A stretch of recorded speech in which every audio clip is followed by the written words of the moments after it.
সম্ভাব্য পরাশক্তি বাংলাদেশ। বাংলাদেশের গণ অভ্যুত্থানকে অনেকে ফরাসি বিপ্লবের সাথে তুলনা করছেন। একাধিক দেশে গণ অভ্যুত্থানের মধ্যে দিয়ে বঞ্চিত, অবহেলিত মানব সম্প্রদায়ের জীবনে ইতিবাচক পরিবর্তন এসেছে, কিন্তু কোনো উপনিবেশিক দেশ তাদের স্বাধীনতা অর্জন করার পরে ভোটের রাজনীতি অর্থাৎ সংসদীয় গণতন্ত্রের মাধ্যমে সমাজের সংখ্যাগরিষ্ঠ শ্রমিক, কৃষক, বুদ্ধিজীবীদের জীবনে সমৃদ্ধি এনে জাতি গঠন করতে পেরেছে। দ্বিতীয় বিশ্বযুদ্ধের পরে বিগত ৭৫ বছরে এমন কোনো দৃষ্টান্ত জগতের সামনে নেই। যদিও জোরদার প্রচারের জোরে সাধারণ মানুষকে বোঝানো হয় পশ্চিমের নির্বাচন ভিত্তিক সমাজ ব্যবস্থায় সত্যিকারের গণতন্ত্র।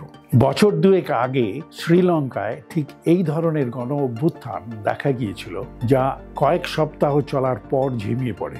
বাংলাদেশে আজকের গণ অভ্যুত্থান তাদের বঞ্চিত, অবহেলিত সম্প্রদায়কে ক্ষমতাসীন করে ইতিহাস সৃষ্টি করবে এমন জোরালো হদিশ সরাসরিভাবে পাওয়া যায় না। গেলেও মোহাম্মদ ইউনূস মহাশয়ের উপস্থিতি একটা আশাপ্রদ ইঙ্গিত করছে। তার কর্মযজ্ঞের কেন্দ্রবিন্দু যেহেতু দেশের বঞ্চিত, অবহেলিত শ্রমিক, কৃষক বর্গের সংখ্যাগরিষ্ঠ সম্প্রদায়, সুতরাং ইউনূস মহাশয়ের নেতৃত্বে যে প্রশাসন প্রতিষ্ঠিত হতে চলেছে সেখানে এই সংখ্যাগরিষ্ঠ সম্প্রদায়ের উপযুক্ত প্রতিনিধিত্ব থাকবে এবং তাদের আর্থসামাজিক জীবনে আশাপ্রদ সমৃদ্ধি আসবে, এমন আশা করা যুক্তিসঙ্গত হলেও বাস্তবে তা কার্যকর হবে কি না সময়েই তার হদিশ মিলবে।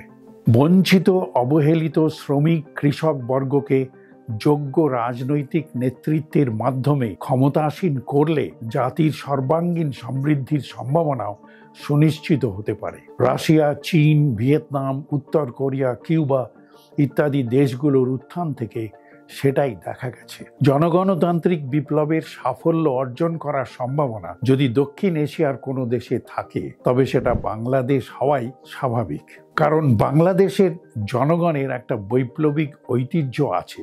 বিপ্লবী চেতনা বোধ যে বাংলাদেশের মজ্জায় সিঁধিয়ে আছে তার পরিচয় বিগত ৫০ বছরে দুবার পাওয়া গেছে। জেনে রাখা ভালো, সম্ভাবনাময় রাজনৈতিক নেতৃত্ব বাংলাদেশে যদি কখনো মাথাচাড়া দেয় তাহলে সেখানে প্রথম জোরালো বাধা আসবে ভারত সরকার আর এপার বাংলা থেকেই। পশ্চিমবঙ্গে নিম্ন বর্গের বাঙালি সমাজের আয়তন প্রায় ৯ কোটি। এই সম্প্রদায়ের শতকরা ৫ ভাগ যারা বাঙালি সমাজের কর্তৃত্ব করছে তারা ভদ্রলোক বলে পরিচিত। এরা সবাই বাংলাদেশের ঘটনাক্রমের দিকে অধীর আগ্রহে চেয়ে আছে। এই বাঙালি ভদ্রলোক সমাজ মরে গেছে, এরা নকল করে মরেছে।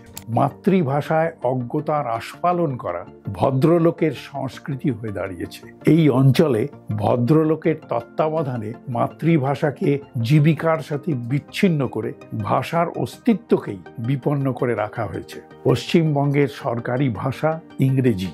সরকারের প্রাথমিক বিদ্যালয়গুলিকে এখন সরকারি উদ্যোগে ইংরাজি মাধ্যমে রূপান্তরিত করা হচ্ছে।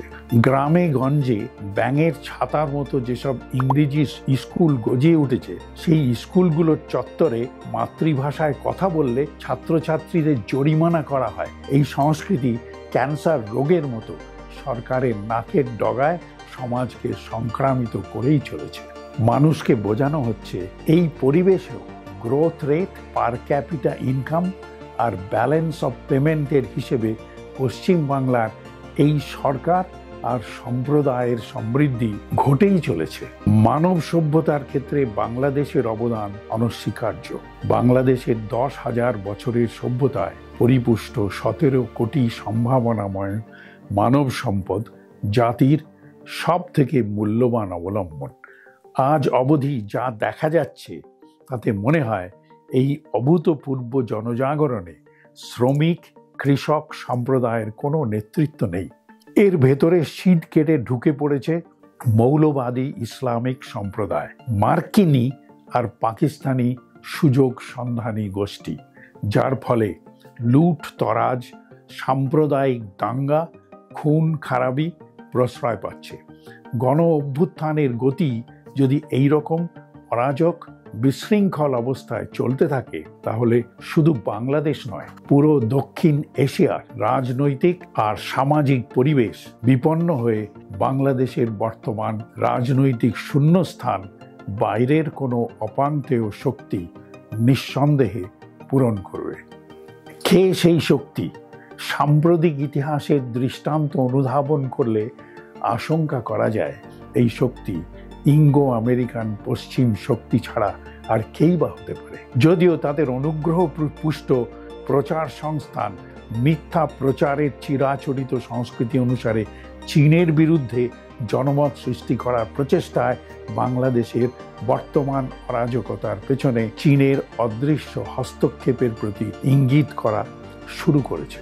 বাঙালি ভদ্রলোক সম্প্রদায় এতে সামিল। বাংলাদেশের দ্রুত পরিবর্তনশীল সমাজে তার 17 কোটি মানব সম্পদকে কাজে লাগিয়ে জগতে তার উপযুক্ত স্থান করে নেবার পথ খুবই দুর্গম, বন্ধুর, বিপদসংকুল। তার জন্য যে নেতৃত্ব দরকার তা আজ না থাকলেও কাল তার আবির্ভাব ঘটলে তাকে কষ্টি পাথরে যাচাই করে চিনে নেওয়া সহজ নয়। হলফ করে বলা যায়, বাংলাদেশের এই সাময়িক বিশৃঙ্খলার মধ্যে থেকে যদি এমন কোনো সম্প্রদায় নেতৃত্ব সামনে এসে দাঁড়ায় যিনি জাতিকে তার ভাষা, সাহিত্য, ইতিহাস, ঐতিহ্য, সংস্কৃতির ছাঁচে গড়া শিক্ষা ব্যবস্থায় 5 তারা মানের নিঃশুল্ক শিক্ষায় শিক্ষিত করে তুলবে, ভাষাকে জীবিকার সাথে জুড়ে দেবার মতবাদে জাতিকে উদ্বুদ্ধ করবে, জাতীয় খরচে আন্তর্জাতিক মানের সার্বজনীন চিকিৎসার সুযোগ প্রতিষ্ঠা করবে, যারা জাতিকে সম্পূর্ণ আত্মবিশ্বাসে ভর করে বিশ্বাস করতে শেখাবে তারা জগতের অন্যতম শ্রেষ্ঠ মেধাবী জাতি।